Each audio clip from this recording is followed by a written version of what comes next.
Հանուն հոր եւ որդվո եւ օգվույն սրբո ամեն Բարի երեկո եւ մյուս տեղը բարի առավոտ աշխարհասփյուր հայություն իմ հազարավոր Facebook-յան ընկերներ եւ բազմահազար հետևորդներ Աստծո ձայնը հաղորդաշարը ուղիղ եթերում է սիրելիներ եւ այսօր նմանապես մենք որոշ քննարկումներ պետք է ունենանք իբրև շարունակություն երեկվա ուղիղ երարցակմանը որովհետեւ Թեման բավական ծավալ ուներ եւ իհարկե արդեն երկար երեք խոսեցինք եւ ստիպված եղա ավելի համառոտ խոսել դրա համար ասեցի այսօր պետք է լրացումներ որոշ անենք երեկվա մեր եթերի վրա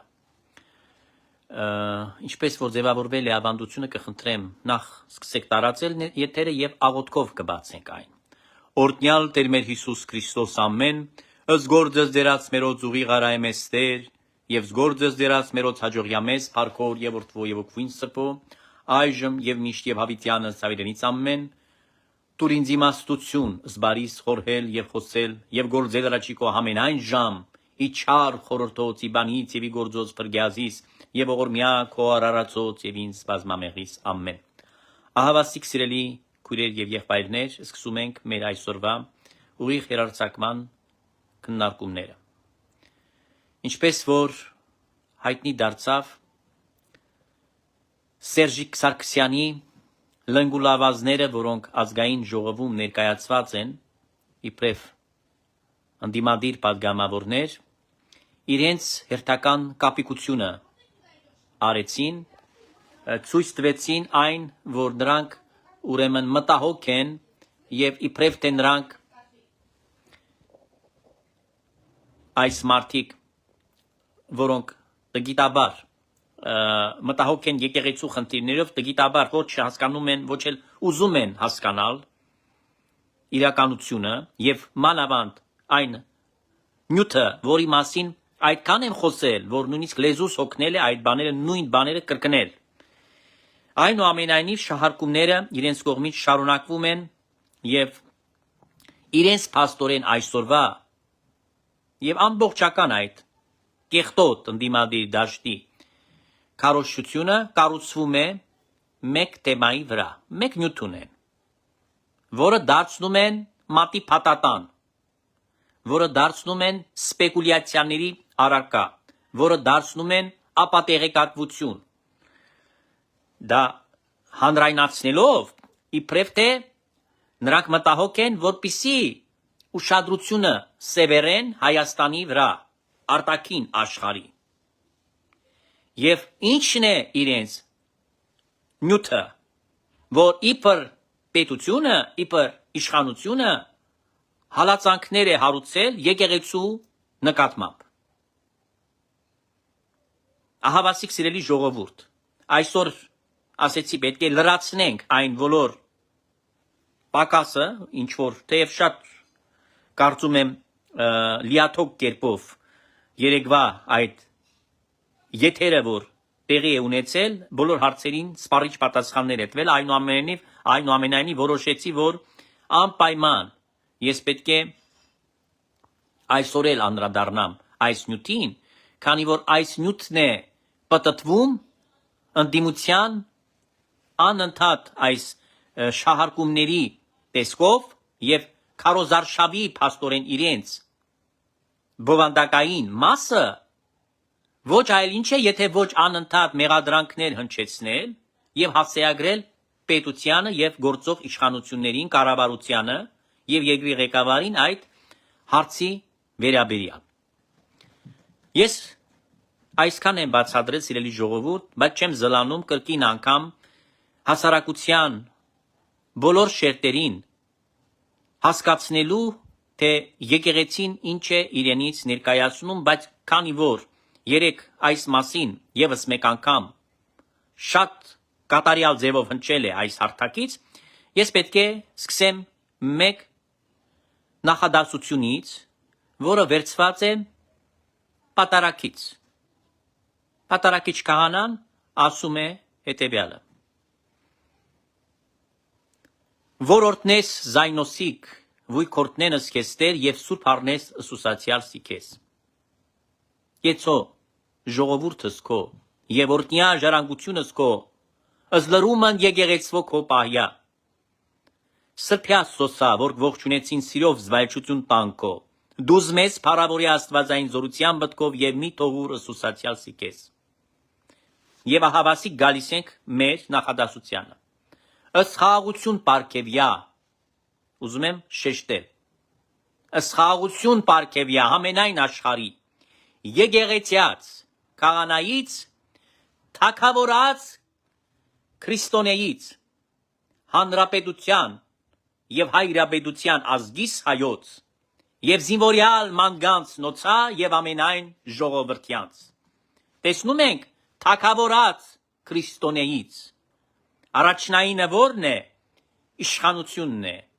հանրապետության եւ հայրապետության առաջինը հնչում է պետությունը հնչում է իշխանությունը նոր հնչում է հայրապետությունը որպես երկրորդ արդեն դեմքը ներկայացնողը քրիստոնյա այդ նույն ժողովրդին բայց առաջնայինը կրկնում եմ պետությունն է իշխանությունն է եւ խաղաղության համար է աղոթքը բարձրանում ես ինչու ուզեցի ասեմ որ այս աղոթքը որ վերջին օրհնությունն ու արձակումն է որպիսի օրհնություն ստանան արձակված լինեն բոլոր հանցանքներից այսինքն լիակատար ապրելով սուրբ պատարագի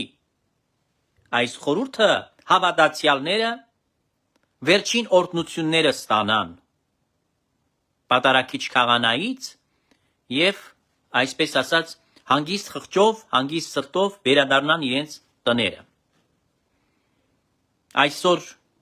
շատ կարևոր եմ համարում միաժամանակ հայտարարել որի մասին չի խոսում ոչ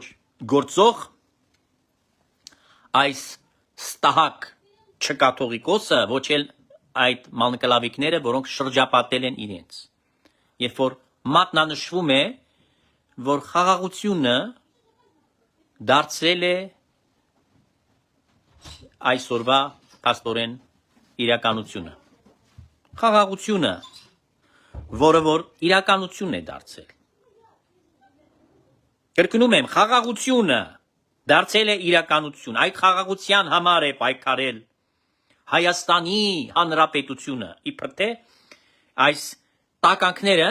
երբ որ իրանց հարցնում ես ասում են մենք միշտ դրա մասին էինք մտածում բայց երբեք դրա համար ոչ մի քայլ չէին ձեռնարկում որ հասնեին այդ խաղաղության այսինքն պատերազմի կուսակցությունները պատերազմ բերողները հրահրողները պատերազմային գործողություններ այսինքն սպանդի իրականացումը իրենց կողմից պատերազմների տեսքով որոնք բերել են Հայաստանի ժողովրդի գլխի որպես փորձանք խաղաղությունը որը այդ թանկ եւ կարեւորագույն քրիստոնեական արժեքներից մեկն է եւ որի համար ամենագլխավոր մասում երբ որ վերջին օրհնությունն ու արձակումը շնորհում է պատարագիչ հոգեվորականը աղոթք է բարձրացնում բարձյալին ասելով խաղաղության համար խաղաղություն պարգևիր ամենայն աշխարհին եթե մենք ամբողջ աշխարհի ամբողջ մարդկության համար աղոթքը պիտի բարձրացնենք խաղաղությունը քանի գերագույն արժեքն է եւ այն որ ամեն անգամ երբ որ աղոթքը բարձրանում է միշտ քահանան խաչակնքում է ժողովրդին մասնակիցներին արարողության ժամանակ կլինի ինչ որ միծիսակատարության ժամանակ թե ժամերգությունների տեսնում ենք անընդհատ պտտում են նորից խանգարում են այսօր երկար չպիտի խոսեմ ուրեմն միշտ ասում է խաղաղություն ամենեցուն քահանան որը կատարում է ինչ որ արարողություն խորհուրդ կամ ծես ուրեմն խաղաղությունը գերագույն արժեք է որին հասել է օրվա իշխանությունը եւ որի կարգախոսը նախընտրական կամպանիայի հենց այդ խաղաղության մասին է այդ բովանդակային իմաստը այսօրվա խաղաղությունն է խաղաղության վրա է կառուցվում ամենը եւ խաղաղությունից թանկ խաղաղությունից արժեքավոր խաղաղությունից ավելի բարձր գերագույն որպես սրբություն եւ արժեք գոյություն չունի։ Եվ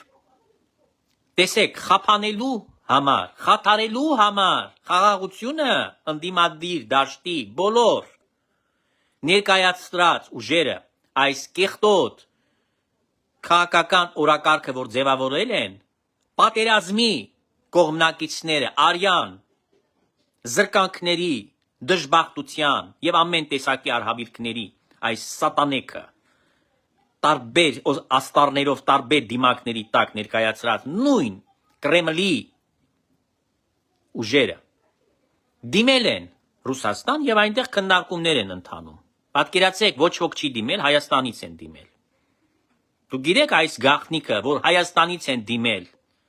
Մոսկվային, Կրեմլին, որ քննարկում ես նյութը տեղադրել եմ, որտեղ որ ասվում է, որ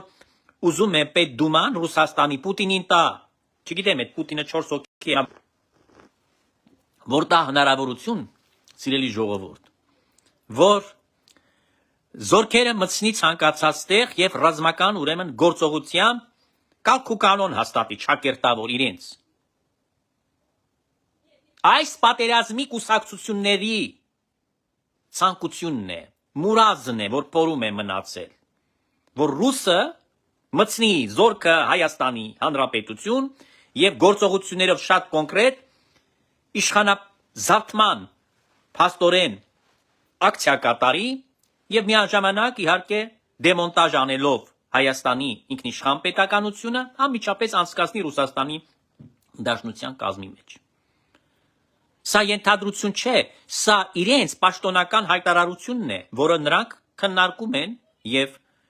չի բացառվում, որ կվավերացվի։ Եվ տեսեք, որ օրերին են սկսել դա անել։ Նախընտրական այս կամպանիայի ընթացքում են այս հարցերը բարձրացվել, ինչի 1 տարի առաջ կամ հունիսի 7-ից հետո չբարձրացավ այդ հարցը։ Դիմել է Կտրիչ Ներսիսյանի սատանա եղբայրը, որպես միջնորդ Կտրիչ Ներսիսյանը չի կարող գնալ այնտեղ, այդ տականք եզրացն է դիմել, ընդդիմության։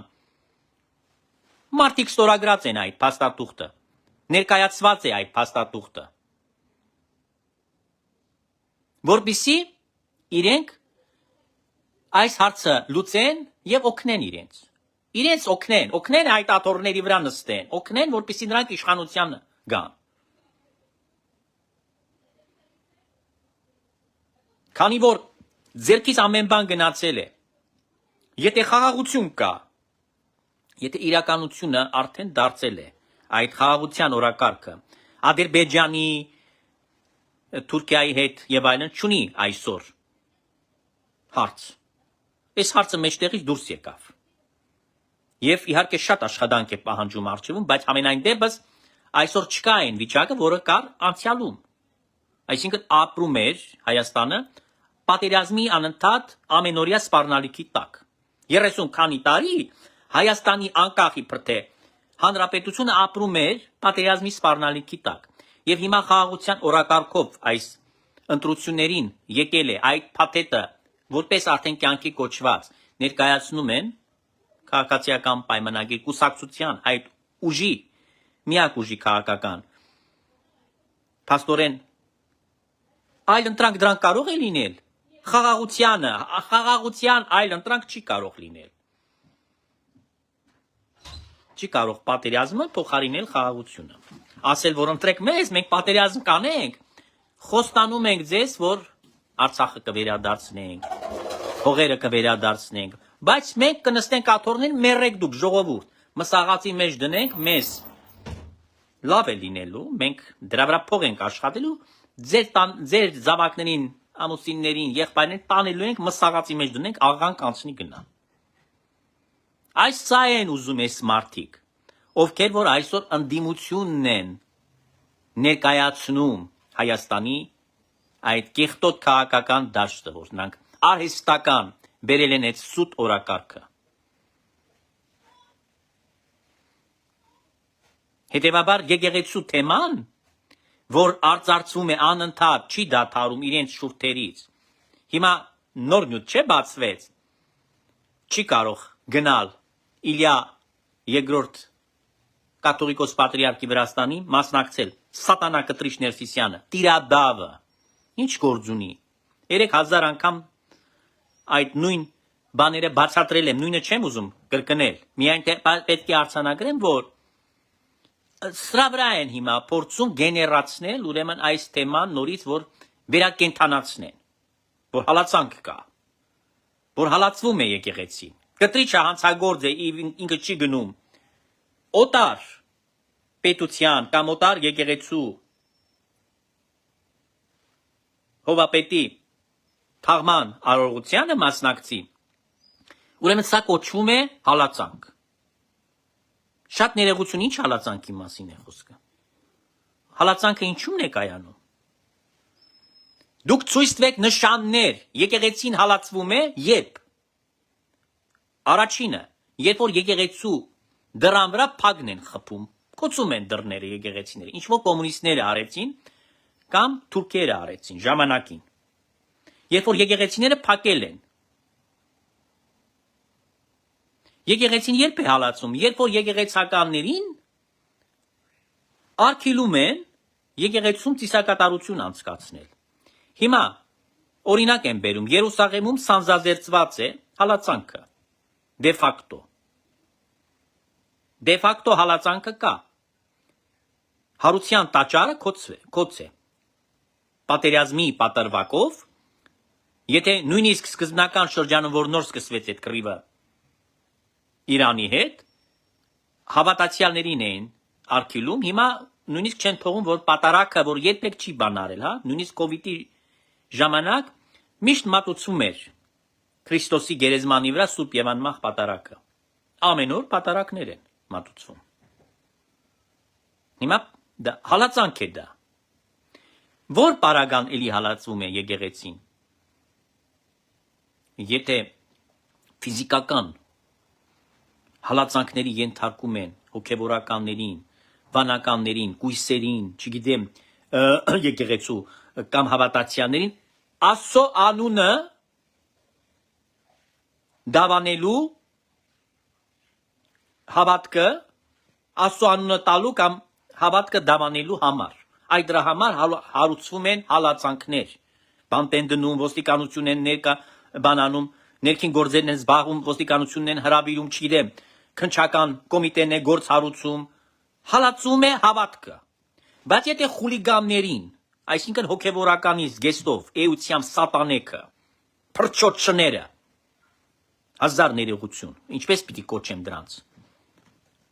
գալիս են այդ խուլիգանները, որոնք էությամբ իրանք դևեր են եւ արել են ամեն ձևի անշնորհքություն եւ իրենց քնչականն է կանչում, իրենց ոստիկանն է կանչում, չգիտեմ, այդ հալածանք չէ, նրանք խուլիգաններ են, նրանք եկեղեցականից զգեստն են գողացել։ Ուրեմն այդ ոստիկանը կամ այդ դատավորը կամ այդ քննիչը սուր գործ է կատարում, սուր առաքելություն, որը օգնում է մաքրվի եկեղեցին, երբ որ նման կեղտի դեմ հարուցվում են ինչ որ գործողություններ։ Սա հալածանքի հետ ոչ մի կապ չունի։ Հիմա սատանա կտրիչը պիղծ է եւ հանցանքներ ունի կոնկրետ։ Եթե իրեն արգելել են, որ ինքը երկրից բացակայի, դա հալածանք է։ Ես բացատրեցի հալածանքը որն է։ Երբ որ եկեղեցիներն են քանդում, երբ որ արգելվում է ուսումնական հաստատություններում, որ ուսանողները կամ աշակերտները խաչ կրեն, կամ աղոթ կանեն, կամ աղոթագրքերը, կամ Աստվածաշունչ մատյանը հոգևոր գրականությունն են արգելում, այս սա այդ պարագայում կարող է որակավորվել, որ հալածանք է հարուցված։ Մենք այսօր տեսնում ենք հակառակն է, պետությունը օժանդակում է այս ամենը, որ վերականգնվի։ Էլի պատտվում է սիրելի ժողովուրդ։ Այ իմ թվարկածն է հալածանքը։ Իսկ Ռուսաստանի մեջ շատ կոնկրետ հալածանքն է մարդկանց իրավունքների սահմանափակումն է, որովհետև եկեղեցում Կիրիլը կանգնել ասել է՝ մի աղոթեք ձեր աշխատավարձի, կյանքի հաջողության, չգիտեմ, տարբեր հարցերով, որ մարդիկ գալիս են եւ սուրբեր կան, որոնց աղոթք անում ես եւ նրանք օգնում են քո առօրյա կենցաղային հարցերը, որպեսզի կարողանաս հարթել, սա մեղ չի կարող երբևիցե համարվել։ Մարդը մտահոգվում է նաեւ իր երկրավոր կյանքում այս բաների համար եւ անշուշտ դիմում է սուրբերի բարեխոսության եւ ստանում է իր աղոթքների պատասխանը։ Իր կյանքի այդ հարցերը, երբ որ Տիրոջ ողորմությամբ լուծվում են։ Ուրեմն սիրելի ժողովուրդ, երբ որ այնտեղ արգելվում է, նույնիսկ ուզում են հարձակվեն Հայաստանի վրա, ուզում են Հայաստանի մեջ հեղափոխությունը իրենց հեղափոխությունը իրականացնեն Կրեմլի օգնությամբ։ Եվ կախված է դա ժողովրդից, այսինքն ժողովուրդը պիտի պաշտպանի ձեռքբերումները եւ թույլ չտա ոչ մի պարագայում, որ ինչ որ խաղ խաղան։ Հունիսի 7-ին Հայաստանի ժողովրդի գլխին։ Այսքանը սիրելիներ, ես կուզեի իհարկե ավելի երկար խոսեի, բայց տեսնում եմ հանգիստ չունեն։ Եվ որպես արձանագրում, որպես վերջաբան պիտի ասեմ, մեր թշնամին այսօրվա դրությամբ Կրեմլն է։ Կրեմլի մեջ այդ սատանեկը, որոնք ուզում են Հայաստանի մեջ նորից բռնապետություն կարգեն։ Ուրեմն պիտի աղոթք անենք, որ Աստված իր հրաշքով Ռուսաստանը խառնի, որ Աստված այդպիսի վիճակներ ստեղծի Ռուսաստանում, որ քանդվի այդ չարի իշխանությունը։ Մենք գործ չենք ունենա այդ չարի իշխանության հետ, նրանք չսպառնային Հայաստանին։ Բայց քանի որ դրանք սպառնում են Հայաստանին, մենք պիտի աղոթենք, որ մաղթա Աստված իրենց, որ Աստված իրենց անեծք տա իշխանավորներին, ովքեր որ ուզում են Հայաստանում զորքով ուզում են եւ զենքով Հայաստանը խառնեն, օգնելով ընդդիմադիր դաշտին եւ իհարկե կտրիչի կանչով, կտրիչ սատանա տիրադավ, սրբապիղծի կանչով։ Ուրեմն այս ամենին պիտի ասենք ոչ, պիտի մերժենք, պիտի աղոթենք դրա համար, օգտագործելով նաև այս ժամանակահատվածը մեծ պահքը եւ այդ սադանայությունը պիտի քանդել։ Պիտի քանդել։ Միշտ ասել եմ, որ սադանայությունը պիտի քանդել, բայց կենտրոնը այդ սադանայտան Կրեմլն է, Մոսկվան է։ Այնտեղից է փչում այդ սառնքամին եւ ում միջոցով խառնում Հայաստանը կտրիչ Ներսիսյանի։